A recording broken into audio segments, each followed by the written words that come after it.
Why the White Walkers never spoke. Have you ever wondered why the most powerful force in Westeros never uttered a single word, at least none that humans could perceive? By stripping the White Walkers of a voice, the creators transformed them from mere villains into a relentless entropic force. Their stillness signifies a world beyond life, where the great other silence reigns supreme. Most fantasy villains still feel human in some way. Take for example the many shades of grey that Cersei Lannister, Petyr Baelish, and Ramsay Bolton come in. But the White Walkers are different. They want revenge, power, and recognition.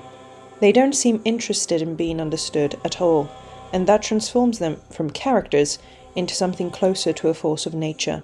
Hello everyone, and welcome back to the channel. If you enjoy fantasy analyses, A Song of Ice and Fire theories, Tolkien lore, anime discussions, and generally overthinking fictional worlds way too much, you're in the right place. So today I wanted to talk about one of the creepiest details in all of Game of Thrones and A Song of Ice and Fire, the silence of the White Walkers. Because I genuinely think their lack of speech is one of the smartest horror decisions George R. R. Martin ever made, and weirdly enough, the few times they do make hissing or crackling sounds in the books, it only makes them even scarier. The illusion of speech. Now technically in the books the others aren't completely silent. In the very first prologue of A Game of Thrones, when Waymar Royce encounters them in the forest, Martin describes their voices as sounding like the cracking of ice on a winter lake. He also describes them making strange hissing noises and cold, icy sounds that almost resemble laughter. But that's the important part. It only resembles speech. Humans can actually understand them. Their language feels alien, broken and inhuman. And I think that matters a lot, because usually when villains speak, they become easier to understand. Even if they're evil, we can still connect to their motivations, and thus, for example, we can remember that Tywin wants legacy, Cersei wants power and survival, and Ramsay wants... honestly, Ramsay just needs therapy and a good locking up.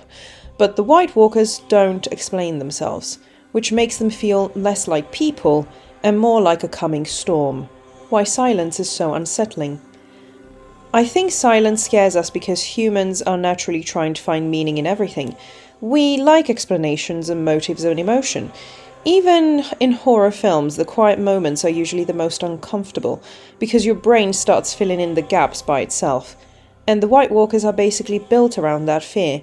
They stare without expression, they move without emotion, and they kill without anger. There's nothing human there to connect to. They almost fall into what psychologists call the uncanny valley. Something that looks human, but feels fundamentally wrong. The White Walkers look like us, but they don't breathe normally. They don't emote normally. They don't communicate normally. It's like looking at humanity after something essential has been hollowed out of it. Even their silence feels unnatural, with no battle cries, no exhaustion, and no panic, just cold stillness, like death itself learned how to walk. Negotiation is a human thing. One thing I've always found interesting is how fantasy villains usually want to talk.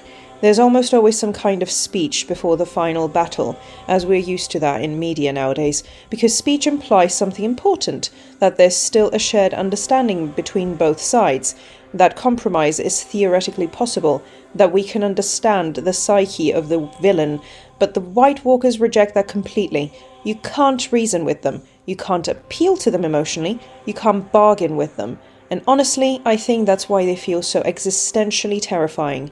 They represent the end of conversation itself. You can negotiate with kings, with tyrants, even with conquerors, but you cannot negotiate with winter. Winter doesn't care who you are. Winter is coming, as the Starks say. Which is why the political fighting in Westeros becomes almost darkly ironic. Everyone is obsessed with thrones and titles, while this ancient force is slowly moving south to erase all of it equally. The White Walkers as entropy. And this is where I think the White Walkers become more than fantasy villains. They almost become cosmic, because at their core, the others represent entropy, the slow movement toward coldness, stillness, and the death of all things. Think about what follows them everywhere. Silence, ice, darkness, frozen landscapes, dead forests. They don't bring chaotic destruction like dragons do. They bring the absence of life itself. Even their armies reflect that idea. individual identity disappears, the dead become interchangeable, personality vanishes, and humanity itself gets absorbed into this endless frozen mass, which honestly feels less like an invasion and more like the universe slowly shutting down. The true horror of the White Walkers. And maybe that's why their silence still sticks with people years later, because deep down the White Walkers tap into a very specific human fear. Not hatred, but indifference. Hatred is still emotional. Hatred still acknowledges your existence, but the White Walkers feel completely indifferent to humanity, like we matter as little to them as snowflakes melting on the ground. And I think that's why giving them long speeches or complicated motivations would have actually made them less scary.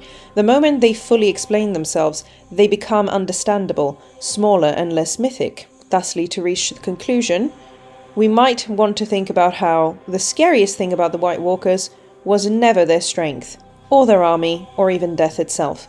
Maybe it was just their silence. The feeling that this ancient force marching towards Westeros doesn't hate humanity, it simply doesn't care whether humanity survives at all. I think that's more terrifying than any villain's speech could ever be.